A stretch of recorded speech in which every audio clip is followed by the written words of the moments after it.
주일이 왔습니다. 아멘. 예. 금요일에는 사단이 이긴 것 같고 악한 자들이 승리한 것 같고, 그러나 그게 끝이 아니라 부활의 날이 온다라는 거. 오늘 우리는 달라진 삶이라는 말씀의 제목으로 함께 은혜를 나누고자 합니다. 예전에 그 TV 프로그램 중에 우리 아이가 달라졌어요라는 게 참 많은 사람들에게 많이 그 감동을 줬던 일이 있습니다. 아이가 뭐 떼를 쓰고 또 울고 막 동생을 때리고 포악하고 뭐 여러 문제들이 있는 그 아이들이 나오는데, 그 오은영이라는 분, 전문가가 그 걔를 딱 이렇게 잘 이렇게 지도해서, 또 부모를 잘 지도해서, 그 다음에 이제 장면을 보면은 그 아이가 진짜 놀랍게 달라진 그 모습을 볼 수 있었습니다. 그래서 아마 부모님들이 아마 그걸 보면서 많이 도움을 얻고 또 위로도 얻지 않았을까. 우리 아이만 이상한 게 아니구나, 우리 집만 이상한 게 아니구나. 또 그 뒤로 제가 그분 이름은 잘 모르겠는데, 개통령, 개들의 대통령 해가지고 아주 그 애완견들이나 또 이런 걸 잘 다루시는 분이 있으시더라고요. 그래서 막 개가 방아에 뭐 똥 오줌 가리지 않고 또 막 물고 뭐 이러는 개들도 그분이 이렇게 잘 또 이렇게 단속을 하고, 역시 또 그 개 주인들을 잘 이렇게 지도를 해서 그 개들이 달라진 걸 참 신기하게 볼 수가 있었습니다. 좀 우리도 이렇게 좀 달라졌으면 좋을 텐데, 우리가 흔히 듣는 말로 사람은 변하지 않는다, 사람은 바뀌지 않는다, 성질 더러운 사람은 여기나 저기 가나 어디 가서나 더럽고, 입이 더러운 사람은 뭐 안에서 새는 바가지 뭐 밖에서 안 새느냐, 뭐 그런 말이 있는 것처럼 항상 그렇게 더러운 말들을 입에 달고 다니고, 거짓말하는 사람은 항상 거짓말을 하고 다니고, 도둑질하는 사람은 도둑질을 하면서, 그래서 사람은 바뀌지 않는다, 그런 말을 합니다. 그런데 또 우리는 또 사람이 변했어 이렇게 이야기를 합니다. 근데 이 변했어, 달라졌어, 좀 뉘앙스가, 느낌이 좀 다르지 않습니까? 그러니까 이제 달라졌다라고 하면은 사람이 좀 달라졌네? 그러면 어때요? 좀 뭔가 좀 좋은 걸로 바뀐 것 같지 않습니까? 근데 사람이 변했어 그러면 나쁜 걸로 바꿔진 것처럼 그렇게 생각이 되어지죠.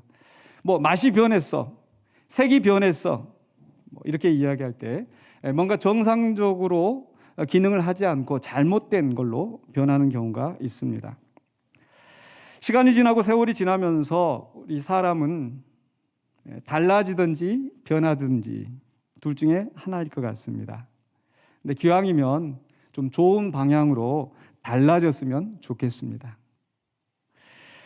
저는 찬송가 중에서 이 내 구주 예수를 더욱 사랑을 부를 때 참 마음에 많은 감동이 됩니다. 내 구주 예수를 더욱 사랑, 더욱 사랑. 또 이전보다 더욱 사랑합니다. 과거의 나보다 오늘의 내가 주님을 더 사랑하고, 또 지금의 나보다 내일 더 주님께 더 가까이 나아가고 더 주님을 사랑하는 우리가 되었으면 얼마나 좋을까. 이렇게 우리가 달라지기를 간절히 원합니다. 그래서 오늘 저는 말씀 속에서 이 달라진 삶, 이 달라진 그 사람들을 살펴보면서 함께 그 은혜를 나누고자 합니다. 오늘 본문의 말씀 속에서 분명히 달라진 사람들이 나옵니다. 첫 번째로는요, 달라진 제자들. 예수님의 제자들이 달라졌어요. 어떻게 달라졌는가? 우리가 복음서를 보면은 예수님의 제자들이 어떻습니까?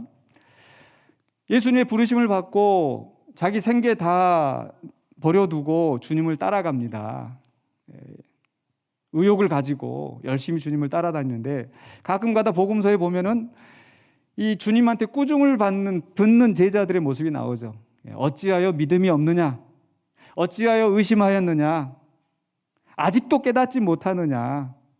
그래서 복음서에 보면은 참 이렇게 제자들이 어떻게 그 예수님하고 함께 다니면서 예수님한테 직접 교육을 받으면서 그렇게 믿음이 없고 깨달음이 없을까, 그런 생각을 합니다. 또 그렇게 예수님한테 꾸중을 들으면서도 또 다른 한편으로는 이제 예수님이 왕이 되면 내가 큰 자리 한번 차지해야지. 누가 높은가? 누가 왼편, 누가 오른편 서로 자리 다툼하고 있는 그런 욕심만 앞서는 그런 제자들의 모습.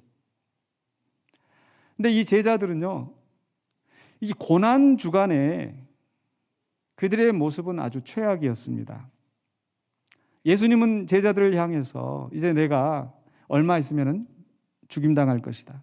십자가 못 박혀 죽게 될 것이다. 말씀하시고 또 제자들과 함께 겟세마네 동산에서 기도하시면서 내가 마음이 심히 고민하여 죽게 되었으니 너희는 나를 위해서 기도해달라. 그래서 예수님이 정말 그 땀이 또 정 피가 물방울이 나오는 것 같은 그런 고통스러운 기도를 하고 계시는데 가서 보니까 제자들은 졸고 있어요. 자고 있어요. 참 예수님 마음이 얼마나 참 무너질 것 같겠습니까? 아마 예수님 심정이 아마 그러셨을 것 같아요. 용서하고 들으십시오. 참 믿을 놈 하나 없다.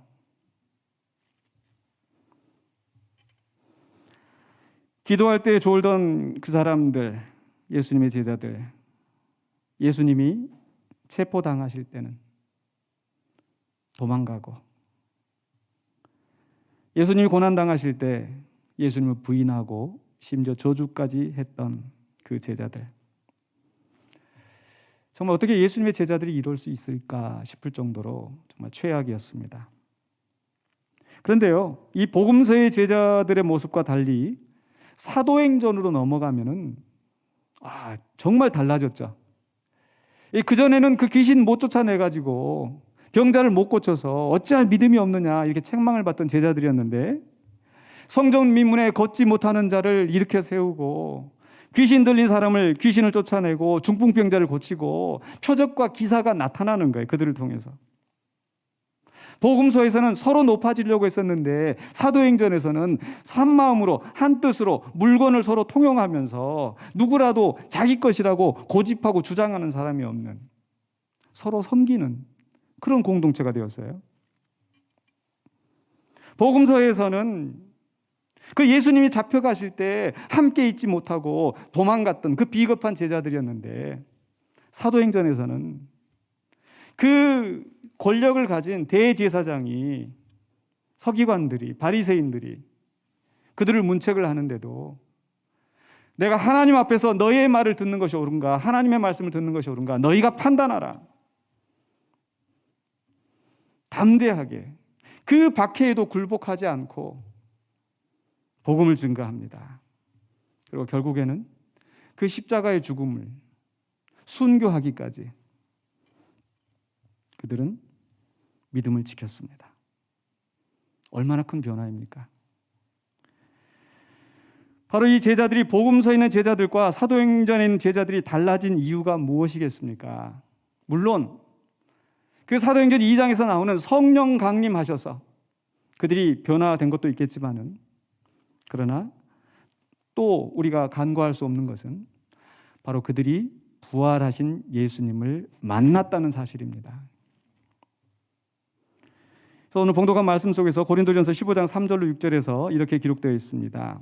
성경대로 그리스도께서 우리 죄를 위하여 죽으시고 장사 지낸 바 되셨다가 성경대로 사흘 만에 다시 살아나사 게바에게 보이시고, 게바는 베드로입니다. 후에 12 제자에게와 그 후에 500여 형제에게 일시에 보이셨나니, 제자들에게 보이셨다는 걸 이야기하고 있어요. 바로 이 부활하신 주님을 만나기 전에 제자들은 뿔뿔이 흩어지고 나는 이제 갈릴리로 가서 고기 잡으러 가야겠다, 각자 자기 생업을 찾아서 도망갔던 그 사람들이었는데, 부활하신 예수님을 만나고 다시 소명을 받고 내 어린 양을 먹이라, 그리고 그들은 그 사명을 감당하는 제자들이 되었습니다. 물론 부활하신 주님을 만나기 전에 그들은 예수 그리스도에 대해서 주는 그리스도시요 살아계신 하나님의 아들이라는 고백이 있었지만, 그러나 그분이 고난의 길을 가신다고 하셨을 때 그리하지 마옵소서, 온전히 주님이 가시는 그 길을 깨닫지를 못했습니다. 그러나 부활하신 주님을 만난 이후에 왜 주님이 그 고난을 당하셔야 했는지, 어떻게 살아나시게 되셨는지, 바로 성경대로 죽으시고 성경대로 살아나셨다는 것을 깨닫게 된 겁니다. 그 전에도 그들은 성경을 읽었어요. 그런데 그 성경을 깨닫지 못했어요. 근데 부활하신 주님이 마치 엠마오로 가는 그 두 제자들에게 말씀을 풀어서 깨우쳐 주시니까 그들의 마음이 뜨거워지고 그 성경이 비로소 이해되기 시작하는 거예요. 부활하신 주님을 만났기 때문에. 마치 우리가 영화를 볼 때에 그 어떤 부분들은 우리가 잘 이해를 못하다가 끝에 가서 끝 장면이 결론이 어떻게 나는가를 보고 다시 보면은 더 잘 이해가 되지 않습니까? 그래서 부활하신 주님을 보고서 그들은 그동안 예수님이 하셨던 말씀을 나중에 가서 깨닫게 된 거예요. 부활하신 주님을 만났기 때문에 그들은 깨닫게 되었습니다. 근데 그들이 깨달은 것은 주님에 대한 것뿐만 아니라 더 놀라운 것도 있었어요. 그것은 바로 고난이 끝이 아니라 그 이후에 영광의 날이 있다는 것. 예수님이 금요일날 십자가의 죽음을 당하셨지만 그것이 끝이 아니라 주일날 부활하셨다는 사실. 영광스러운 몸으로 변화되시고 그리고 승천하신 그 주님, 하나님 우편에 앉으시고 모든 만왕의 왕 만주의 주가 되셨던 바로 우리 주님, 그걸 봤거든요. 그렇기 때문에 바로 이 제자들은 부활하신 주님을 만난 이후에 더 이상 도망가지 않고 두려워하지 않고 굴복하지 않고 담대히 예수 그리스도라 증거하고 죽기까지 그 사명을 감당했습니다. 예수님의 제자들이 달라졌어요. 두 번째로 누가 달라졌는가? 바울이 달라졌습니다. 달라진 바울. 사실 이 제자들이 복음서에서 사도행전으로 넘어갈 때 참 드라마처럼 극적이지만 더 극적인 사람은 바로 바울 아니겠습니까? 바울이 오늘 본문 말씀 속에서 스스로 이렇게 고백합니다. 15장 9절에서 나는 사도 중에 가장 작은 자라. 나는 하나님의 교회를 박해하였으므로 사도라 칭함받기를 감당하지 못할 자니라. 사도 중에 가장 작은 자라. 사도라 부르지 말아달라고 하고 싶을 정도로 바울은 부끄러운 사람이었어요. 왜? 그의 과거 때문에. 과거에 하나님의 교회를 박해했던 자였기 때문에. 그 사건이 사도행전 9장 1절로 2절에 이렇게 기록이 되어 있습니다. 사울이 주의 제자들에 대하여 여전히 위협과 살기가 등등하여 대제사장에 가서 다메섹 여러 회당에 가져갈 공문을 청하니 이는 만일 그 도를 따르는 사람을 만나면 남녀를 막론하고 결박하여 예루살렘으로 잡아오려 함이라. 대제사장에게서 공문을 받아오는 거예요. 요즘 말로 하자면 총회의 문서를 받아서 노예의 문서를 가져다가 주의 제자들을 잡아 가두기 위해서 지금 가고 있는 길이에요. 그런데 이런 사람이 예수 그리스도의 사도가 되었어요. 얼마나 극적인 변화입니까? 근데 바울은 여기에 대해서 이렇게 이야기합니다. 고린도전서 15장 10절에 그러나 내가 나된 것은 하나님의 은혜로 된 것이니 내게 주신 그의 은혜가 헛되지 아니하여 내가 모든 사도보다 더 많이 수고하였으나 내가 한 것이 아니오 오직 나와 함께 하신 하나님의 은혜로다. 아멘. 아까 바울은요, 나는 사도 중에 지극히 작은 자라. 사도라 칭함을 감당할 수도 없다. 그런데 실상 바울이 한 일을 보면은요, 사도 중에 가장 많이 수고하였다. 아마 이건 누구라도 부인하지 못할 거예요. 우리가 신약 성경에도 보면 베드로 전후서, 야고보서, 예수님의 제자들이 쓴 성경이 이렇게 많지 않은데 바울은 로마서, 고린도 전후서, 갈라디아서, 에베소서 성경만 기록했습니까? 예수님의 제자들은 예루살렘에서 그 나라에 떠나지 않고 거기에 있었는데 바울은 아시아로 유럽으로 다니면서 땅끝까지 복음을 이방인들에게 전파하는 그런 업적을 이루지 않았습니까?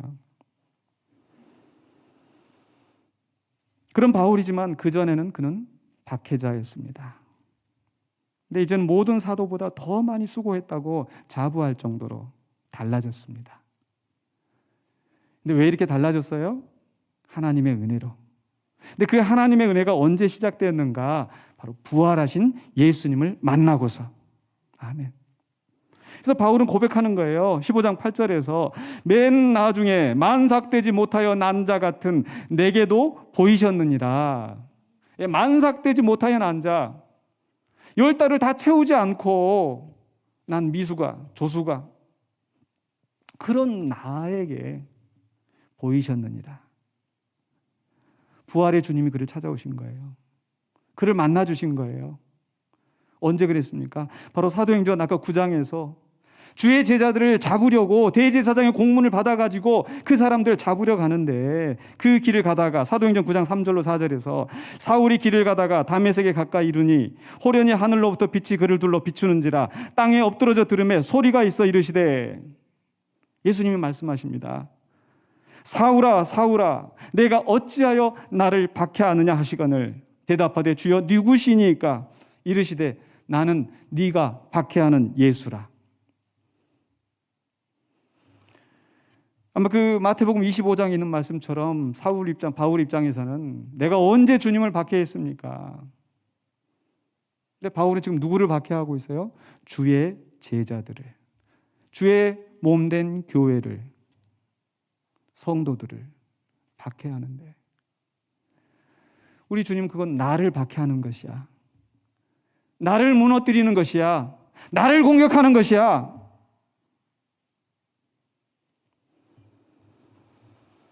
바울 입장에서는 아마 그 예수가 누구인지는 알았을 것 같아요. 그러니까 지금 이 예수 믿는다고 하는 사람들 지금 잡아 죽이려고 지금 하고 있는 거 아닙니까? 바로 얼마 전에 그 온 나라를 떠들썩게 했던 아마 그 이단의 괴수, 이렇게 생각했겠죠, 바울은. 자기는 열심히 믿고 잘하고 있는 줄로 생각했을 것입니다. 내가 대제사장의 공문을 가지고 성전의 권위를 가지고 내가 이 저 못된 것들을 다 쓸어버려야지. 잘하는 일이라고 생각했지만 그 일은 하나님의 아들이신 예수 그리스도를 공격하고 박해하는 일이었습니다. 그런데 놀랍게도 그가 부활하신 예수님을 만나고 이제는 더 이상 교회를 공격하는 자가 아니라 교회를 세우는 자가 되었어요. 그전에는 죽이는 자였지만은 죽음을 각오하고 주님을 섬기는 자가 되었어요. 그전에는 때리는 자였지만 이제는 맞는 자가 되었어요. 바울이 달라졌습니다. 부활하신 주님을 만났기 때문입니다. 세 번째로 달라진 사람들이 누구인가? 바로 달라진 성도들, 고린도 교회 교인들. 사실 달라진 모습을 보여준 건 아니에요. 달라져야 한다. 성도들도 이렇게 달라져야 된다. 지금 바울은 이 메시지를 증거합니다. 그건 오늘 우리 영광교회 성도들에게도, 이 메시지를 주는 모든 성도들에게도 주시는 말씀인 줄로 믿습니다.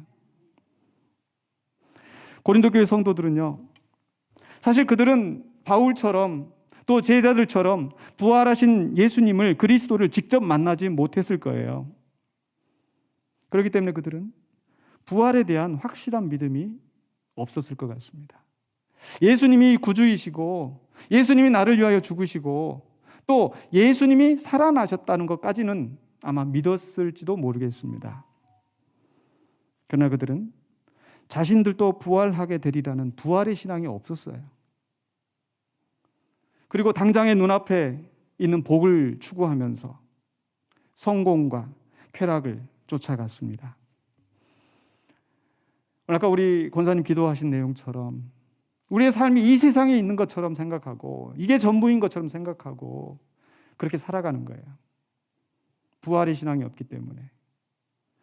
왜냐하면 이 고린도라는 도시가 이 무역의 중심지였고 장사가 이게 많은 활발한 곳이었기 때문에 어떤 사람이 갑자기 뭐가 대박이 나가지고 성공하고 출세하고 의리의리한 집을 사고 자식들을 잘 출세시키고, 그게 그들이 가장 기대하는 하나님의 복이었을 거예요.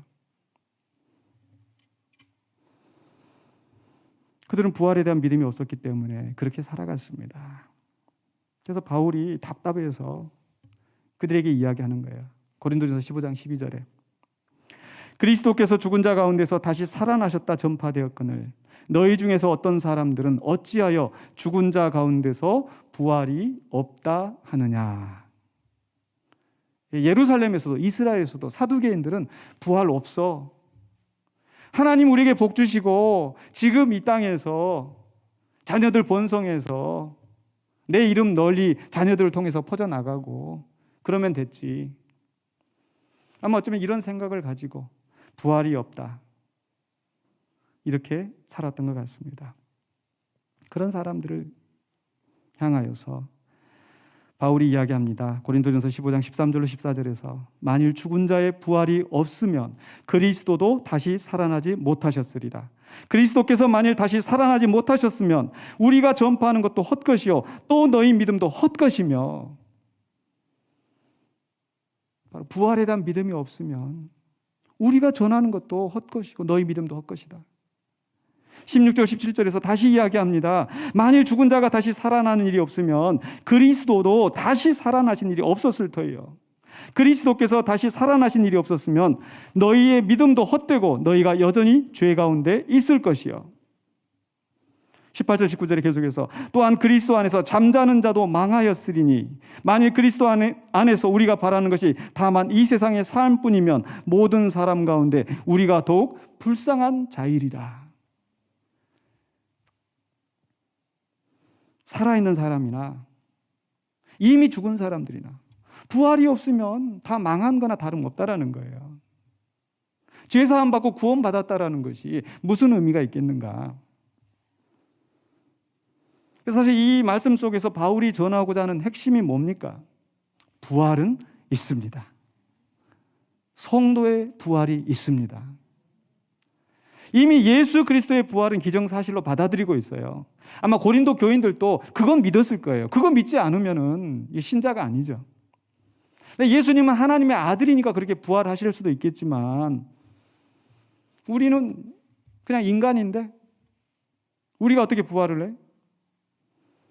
근데 바울은 바로 그리스도가 부활했던 그 사실이 성도의 부활을 보증하는 것이다. 그렇기 때문에 너희는 그 부활의 신앙을 가져라. 그러니까 오늘 우리가 이 부활주의를 보내면서 예수님 부활하셨습니다, 이것만 생각하는 것이 아니라 예수님이 처음 열매가 되시고 우리도 부활합니다. 아멘이십니까? 아멘. 부활합니다. 바로 이 부활에 대한 신앙이 없으면 우리의 믿음도 헛것이고 우리는 세상에서 제일 불쌍한 자다. 근데 부활의 신앙을 가진다라는 것은요, 단지 머리로 생각해서 우리 부활할 거야,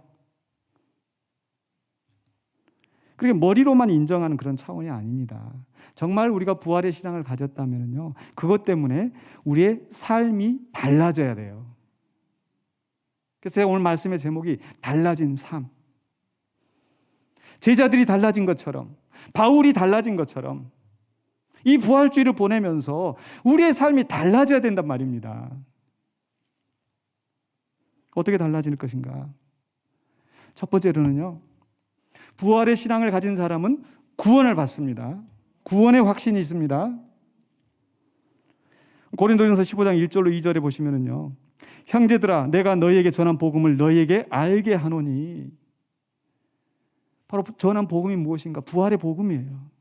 그래서 너희가 만일 내가 전한 그 말을 굳게 지키고 헛되이 믿지 아니하였으면 그로 말미암아 구원을 받으리라. 바로 이 부활의 복음을 듣고 믿으면, 그것을 지키면 우리는 구원을 받습니다. 믿으시기 바랍니다.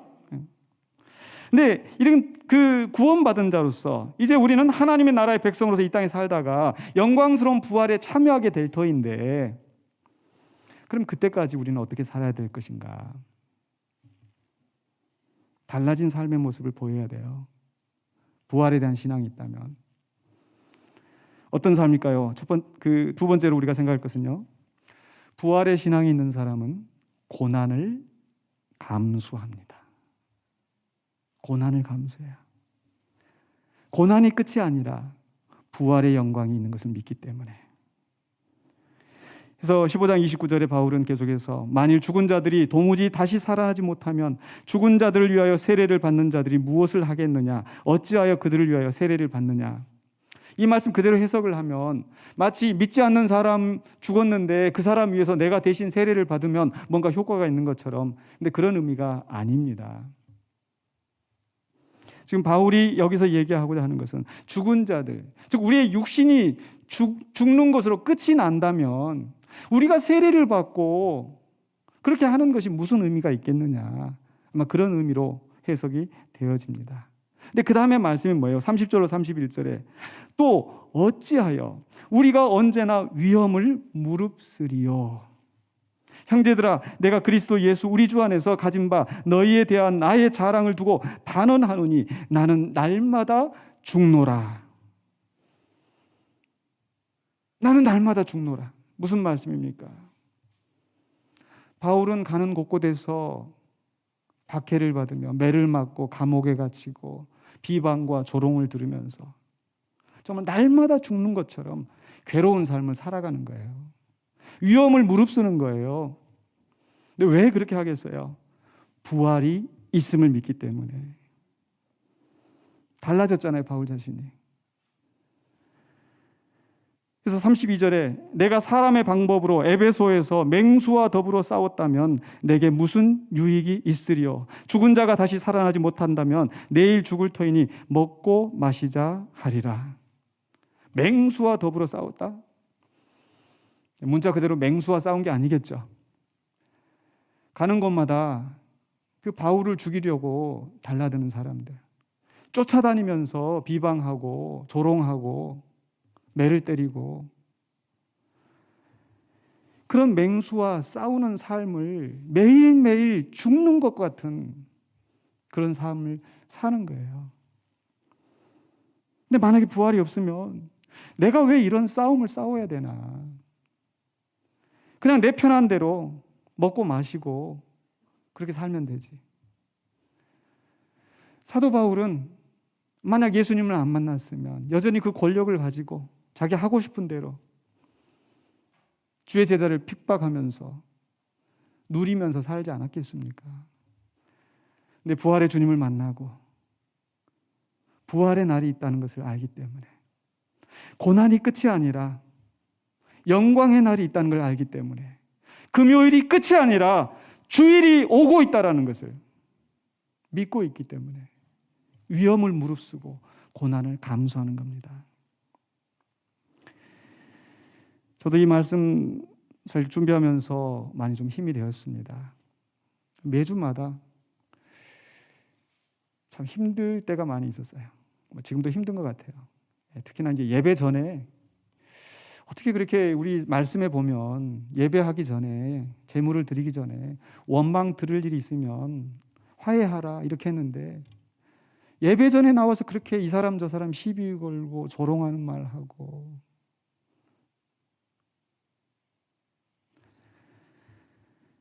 근데요, 오늘은 제가 마음이 좀 편안하더라고요.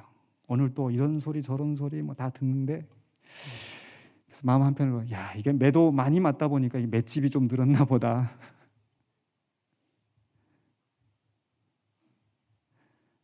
근데 제게 주시는 마음의 감동이, 아까 그 영상을 다시 한번 보면서 우리 주님이 그 고난 당하셨는데, 그 고통 당하셨는데 내가 그게 뭐라고 그런 말에 휘둘리고 그런 조롱에 속상하고, 우리 주님 생각하니까 이게 아무것도 아니더라고요. 아멘이십니까? 아멘. 그러니까 부활의 신앙이 가진 사람은요, 고난을 감수합니다. 위험을 무릅씁니다. 세 번째로요, 부활의 신앙을 가진 사람은 의로운 삶을 삽니다. 고린도전서 15장 33절 34절에 속지 말라. 악한 동무들은 선한 행실을 더럽히나니 깨어 의를 행하고 죄를 짓지 말라. 하나님을 알지 못하는 자가 있기로 내가 너희를 부끄럽게 하기 위하여 말하노라. 속지 말라. 악한 동무들. 선한 행실을 더럽히는 사람들. 왜 부활이 없는 것처럼 그래서 그렇게 애쓰면서 살려고 하지 마. 같이 먹고 마시고 놀자고. 세상의 방법으로 온갖 거짓과 술수로 그저 이기기만 하려고 하는, 그래서 죄를 짓는 사람들. 그러나 부활이 있는 것을 믿는 사람은 깨어 의를 행하고 죄를 지어서는 안 됩니다. 바울은 아까 15장 34절에서 이렇게 이야기하잖아요. 하나님을 알지 못하는 자가 있기로 내가 너희를 부끄럽게 하기 위하여 말하노라. 두 가지 의미로 해석이 될 것 같아요. 믿지 않는 사람들이 있는데 그 사람들 앞에서 믿는 사람들이 본을 보여야 하는데, 너희들이 세상에 살면서 남들하고 똑같이, 아니 남들보다 더 더러운 죄를 지으면서 하나님의 영광 가리우고 그 사람들이 주님 앞으로 오는 길을 막아서고 있지 않느냐. 너희를 부끄럽게 하기 위해 말한다. 그런가 하면 믿는다고 하면서 실제로는 하나님을 알지 못하는 자들, 겉으로는 직분을 가지고 있지만 부활에 대한 신앙이 없이 자기 욕심대로 불의하게 살아가는 사람들, 부끄러운 줄 알아라. 그 이야기를 하는 거예요. 우리는 부활의 신앙을 가지고 의로운 삶을 살아야 합니다. 진실해야 합니다. 마지막으로 네 번째로, 부활의 신앙을 가진 사람은 주의 일에 힘씁니다. 오늘 고린도전서 15장 부활에 대해서 말씀한 다음에 맨 마지막에 바울이 이렇게 결론을 맺습니다. 58절에 같이 한번 읽어보십시다. 그러므로 내 사랑하는 형제들아, 견실하며 흔들리지 말고 항상 주의 일에 더욱 힘쓰는 자들이 되라. 이는 너희 수고가 주 안에서 헛되지 않은 줄 알미라. 뭘 위해 힘쓰라고요? 주의 일에 더욱 힘쓰는 자들. 사실 우리는 아침부터 늦게까지 열심히 일을 합니다. 노력을 합니다. 근데 그게 내 욕심을 위해서 사는 삶, 그건 부활의 신앙이 없는 사람입니다.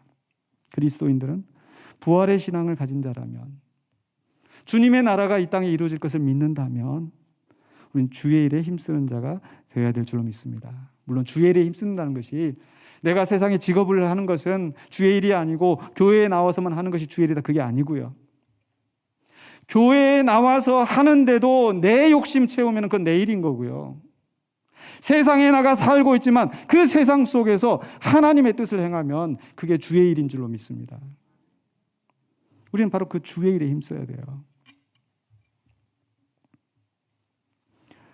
왜냐하면 바로 우리가 주의 일에 힘썼을 때, 죽음 이후에 부활의 때에 우린 주님 앞에서 심판을 받기 때문입니다. 우리가 주님 앞에 뭐 가지고 나가겠어요? 세상 사람들도 공수래 공수거 하잖아요. 근데 우리가 주님 앞에서, 주님, 내가 세상에 살면서 아파트 몇 채 장만했습니다. 제가 좋은 차 끌고 다녔습니다. 좋은 차 끌고 다녔다고 내가 저 폄훼하는 게 아니라요. 그게 우리의 삶의 목표가 아니라 우리의 삶의 목표는 뭐다? 주의 일에 더욱 힘쓰는 것. 그러니까 내가 하고 있는 일이 과연 주님을 위한 일인지 나의 욕심을 위한 일인지 분별하고 하나님의 마음에 합당하게 하나님의 뜻을 이루어가는 삶을 살아야 될 줄로 믿습니다.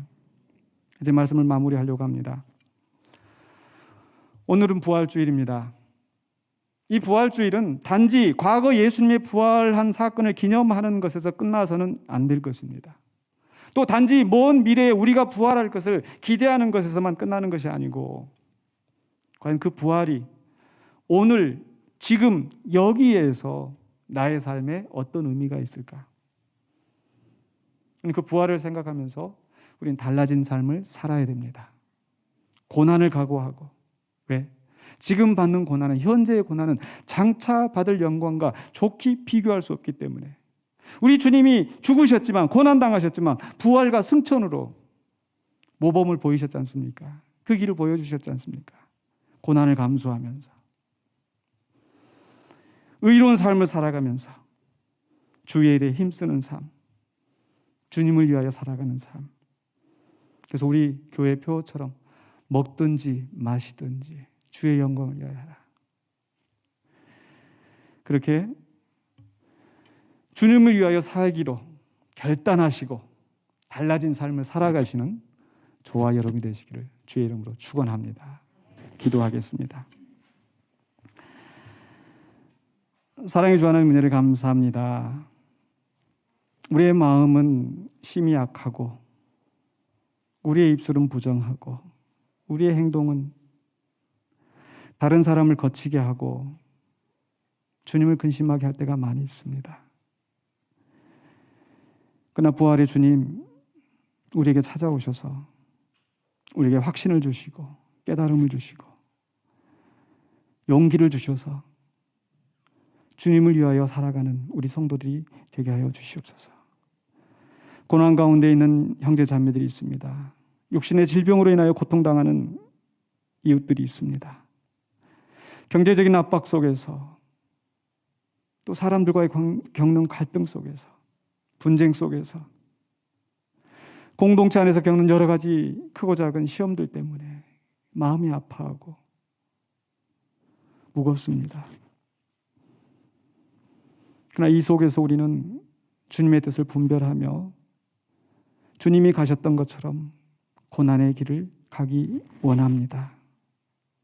우리의 믿음이 연약하지만 부활하신 주님께서 우리를 붙드시고 우리를 통하여 크신 역사를 이루실 줄로 믿습니다.